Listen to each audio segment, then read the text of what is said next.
Let's talk about Daybreak instead, Ben. Because it's time Release the Kraken.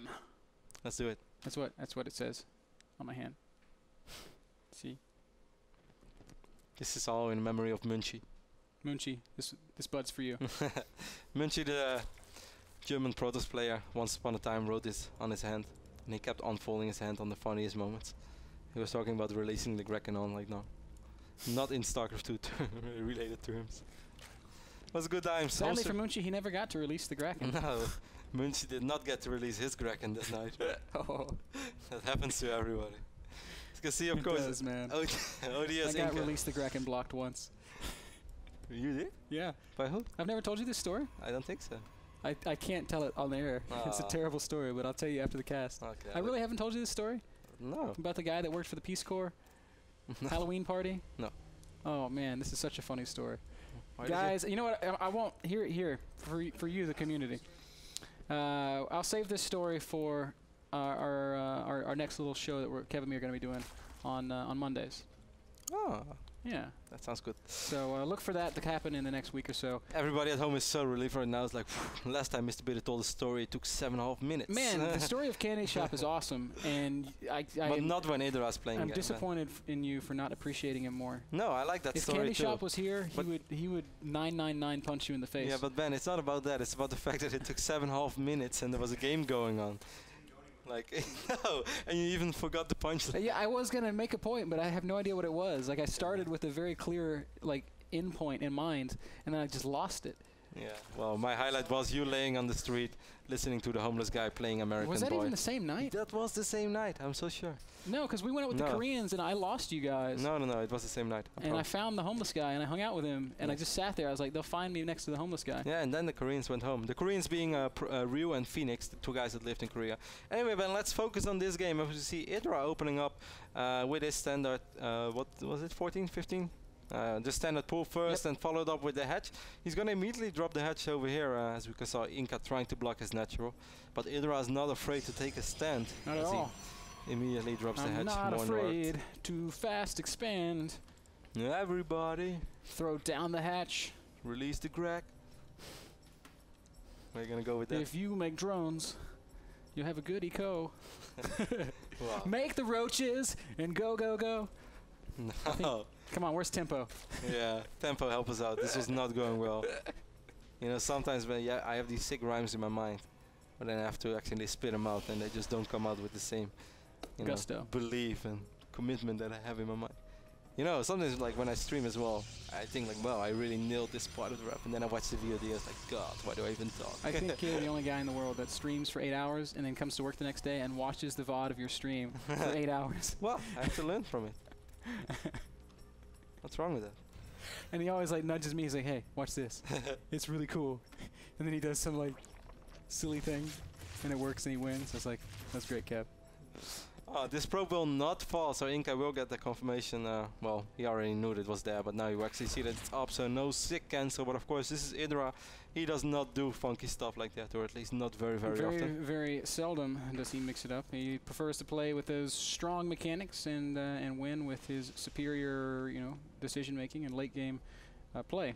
Now, neither of that was really the case in the last game. No. Well, normally it is indeed. IdrA, of course, his mechanics have always been excellent.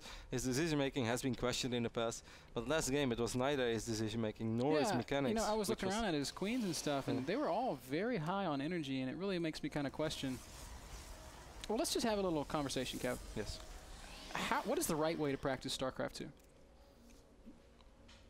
Be happy in life. But I mean, if I think back to when I was playing sports and stuff, I played a lot of baseball when I was in high school. And to practice baseball, I did not play baseball games. I went out and I hit. I hit for 2 hours, or I would, catch fly balls for 2 hours, or however many repetitions I felt was necessary. I don't think StarCraft players do that kind of thing. You mean they don't practice on one thing, they do all around practice? They just play the game, and I feel like that's so wrong. I remember. I actually overheard, I didn't really overhear, but I was walking with IdrA and the Red Ones, and they were talking about some sort of practice where they said In Brood War times, they used to focus on one thing, and let's say Red said, I used to get supply blocked a few times, so for 10 games on the row I only focused on the fact that I didn't want to supply block myself. I want to make overlords all the time at the right moment. Even if I lose the game, for doing all this stupid stuff wrong, I don't care. As long as I get this, the overlords right, I will do that. And Red said he played like that 10 to 15 games in a row, and after that he would never supply block himself again, or very, very rarely. And I think IdrA said something similar along those lines, so maybe you're wrong. Because at least that's how they practice in Brood War. That's what they told me. But I think that's a very important pre-statement there in Brood War. Yeah, well, I don't know the details. Because I mean, I think if you, I don't know, I feel like if a good player, a truly good player, like a professional player, sits down and drills hitting your injects for like a week, they would never miss an inject, right? Look at Nesty, who famously said in an interview, if your queen gets more than 50 energy, GG, you lose. Yeah, if only that was true. But that doesn't matter. We see a pylon going up over here on the north side. IdrA did not see this probe yet, and the pylon is just outside of his vision. If he makes his trip to one more time, just a little bit forward, and knowing IdrA, he will probably do that real soon. He is already producing units. That is very important. He seems to sense that some of this is coming. And the fact that he took that third base so early is so critical. That creep spread is going to be instrumental in this defense. Yep, and he's going to see it. He's going to see these zealots walk in, but it doesn't matter. As the first roaches are almost in position, 3 roaches and a queen is almost enough, but with a couple of additional roaches it's going to be more than enough. Oh yeah, IdrA's going to be just fine.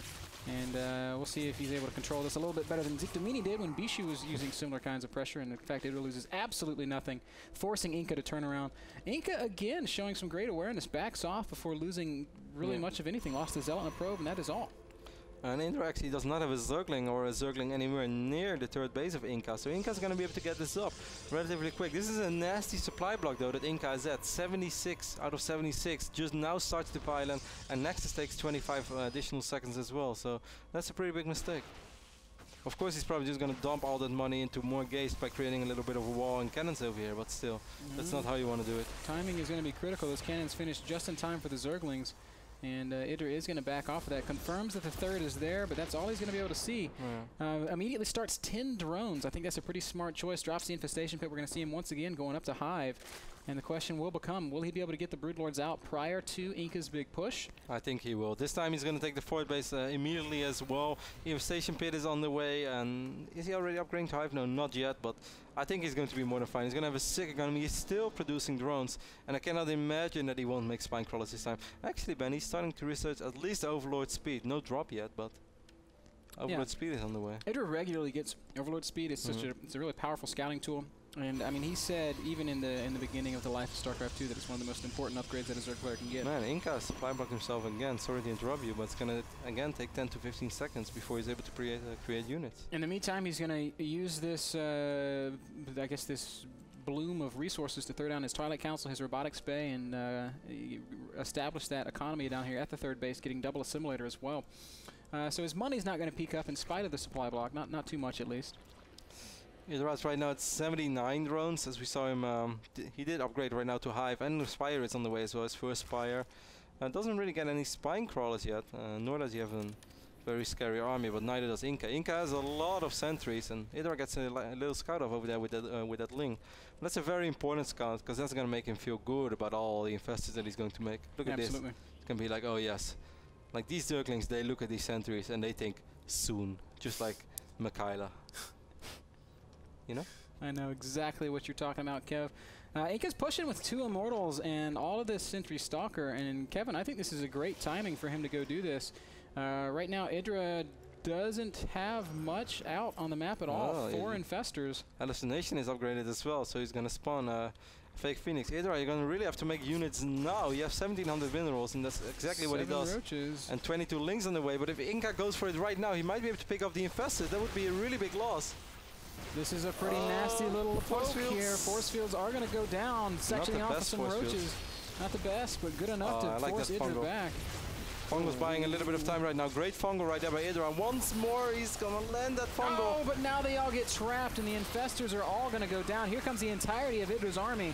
but I don't know if it's going to be enough. Yeah, Inca backing up to the ramp, and yes, it is enough. The Zerglings adding a great deal of depth to the army. The Roaches doing the damage, the Zerglings absorbing the damage. Those Immortals will fall. Yep, both Immortals will fall. Inca tries to pick up as many links as possible before they do. Nice hold there by IdrA. He did end up losing his Infestors, but he had a lot of drones. He's going to mine from 8 extractors right now, so I really don't think that's the biggest loss in the world either. And IdrA can now just max and do whatever the heck he wants. He's actually making even more drones, Kev. So now's the time when he wants to throw down those spine crawlers, and that's exactly what he starts to do. 2 more spines starting up at that 4th base. Would love to see him build about 10 of them. Do you think it would have been better if Inca would have summoned some fake Colossus, perhaps? Yes, of course. Would have absorbed some damage. IdrA would have very possibly overreacted to it. I think there's really no reason not to. It does use up some of that energy. But as we saw, he didn't use all of his sentry energy anyway. Nope. Inca wants to expand right now in the middle of the map as well, take his fort. As we do see a pylon over here on the top side of the map as well. I'm not sure. What do you think about this Protoss playstyle that we're seeing, which is kind of it's not exactly high aggression, but it's constant pressure. It's just trying to do something before Broodlords are out all the time. It's kind of but like also constant expansion. I mean, how do you feel about this kind of play? I think it's really good. You mean like 4 gate +1, take a 3rd base, and then make it sort of weird gateway Immortal push and take a 4th? Yes. I think the timing of the 3rd base was very smart. I'm not sure about the 4th, because I really think he lost a little bit too many units by making his previous push. And I certainly don't think that this is a fight that Inca should take, because this is no way.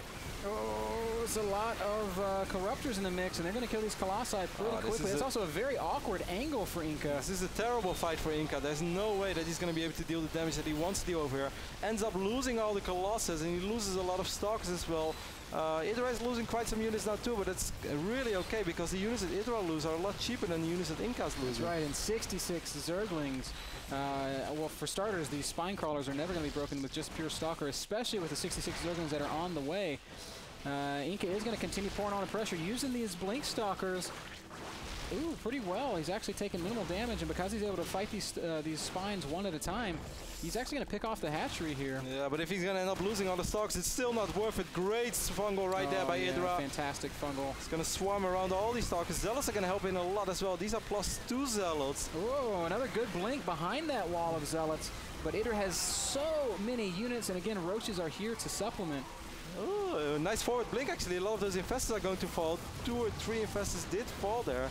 Inca's doing this actually very well, but IdrA's supply cap is IdrA's supply is still a lot higher. All that IdrA needs to do right now is just get all of his units together. It's hard to consolidate all of his units at the moment. He only has 12 Roaches out. A lot of his supply is tied up in production. And he has a lot of useless Corruptors as well. Spire's done. He's got the resources. He should just make the Broodlords. I guess he's a little bit afraid for that right now, that he can't cover them, and I can actually sort of understand that. Oh, this is crazy. No, Corruptor's going to come forward once again. Fungal's going down. I don't know if this is the best fight for IdrA. He's going to try to make it happen, though. Good blinks, but there's just so many Zerg units popping out. Wow, what great blink micro from Inca. IdrA still with the supply lead. Continues to pour on the pressure. Does he clean it up? I think so. If IdrA would have been able to land one more Fungal, he would have been guaranteed to kill 5-6 Stalkers. On this moment, Inca actually starts whopping in a lot of Zealots, and he will finally back off. I must say, Inca did a lot better there than I thought he would. I still don't think it was enough, as IdrA still has a 50 army supply lead. And he still, again, has the Corruptors out. And these units are not home yet either. Fungal. Ooh, no blink. Everything's going to fall here, and that just makes Inca's position even more precarious than it already was. 180 supply against 100, Kev. I know Protoss is good, but is it that good? I don't know if Protoss is good at all, Ben. Just kidding. It's going to be very tough for Inca. I must say that fight still took a lot longer than I expected it today, because in the start I really thought it was a bad fight. But IdrA still had a lot of units in production. Not all of his units were there immediately. An excellent Blink Stalker micro by Inca really kept him in that battle much longer than he should have been. IdrA is working on that max. He's lost a couple Overlords, so he doesn't have the supply room for 200, but he can easily clean that up. Dark Shrine goes down for Inca. Still hasn't managed to start this 4th base because IdrA was dropping creep there this entire time. I love how IdrA immediately remade this fort. He lost it in the fight, and the moment he felt he started to stabilize, he immediately remade it. It's critical, man, and it's something that I think Zerg players often do incorrectly, is they overvalue a hatchery. And IdrA did not make that mistake. He just gave it up, said, all right, here's my 300 mineral hatchery. I'm going to kill more of that when I trade with your army. and I'll come out of this ahead. He does come out of it well ahead. He is going to be maxed out. And I really think this is the moment that IdrA wants to start moving out as well. His army is so strong, and he should know how much Inca committed to that attack. All those Colossus and a lot of those Blinkstalkers as well. Eventually a lot of Zealots, and there's just no way that he can have a real proper answer to Broodlords right now, and he doesn't. There's nothing on the ground that deals with the Broodlords at all, Kevin. Well, Ben, those two sentries like to differ. They will try to tickle the Broodlords to death, but I don't think it's going to work. Inca's actually going to go around, and I think this is probably the smartest thing he could do. He's going to try to buy himself time by forcing a bit of a base race. It's kind of tricky against all these Infestors, because there's still 6 Infestors, so this army is already dead.